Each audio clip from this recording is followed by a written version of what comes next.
Paano kung sabihin kong may mga website kung saan pwede kang direktang mag-apply sa mga employer sa Czech Republic?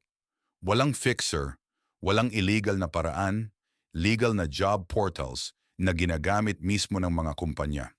Kung pangarap mong makapagtrabaho sa Europe, panoorin mo ito hanggang dulo dahil ibabahagi ko ang ilan sa mga pinaka-popular na job portals sa Czech Republic para sa foreign workers. Hello mga kabayan! Welcome back sa ating channel kung saan pinag-uusapan natin ang mga oportunidad sa Europe para sa mga Pilipino. Kung bago ka pa lang dito, huwag kalimutang mag-like, mag-follow at i-share ang video na ito para mas marami pa tayong matulungan.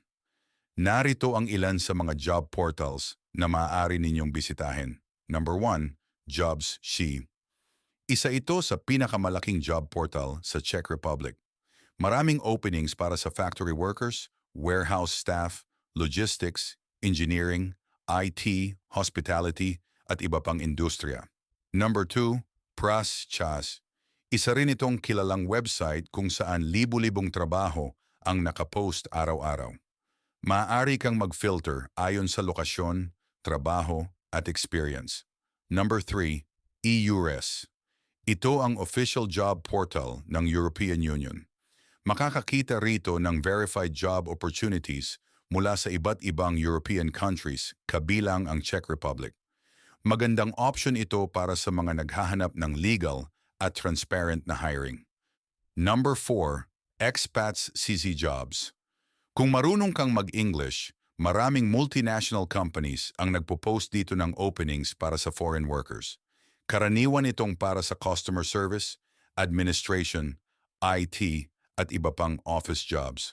Number 5, LinkedIn Jobs. Huwag maliitin ang LinkedIn. Maraming employers sa Czech Republic ang direktang naghahanap ng applicants dito. Siguraduhing maayos at professional ang iyong profile upang mapansin ng recruiters. Bonus tips, gumawa ng maayos na English CV. Basahing mabuti ang job requirements. Huwag magbayad ng placement fee sa mga hindi lisensyadong tao. Mag-apply lamang sa mga lehitimong employer at verified job postings. Maging matiyaga dahil maaaring umabot ng ilang linggo o buwan bago makatanggap ng interview o job offer. Disclaimer lamang mga kabayan, hindi po ako recruiter, hindi rin po ako agency at wala akong binebentang trabaho.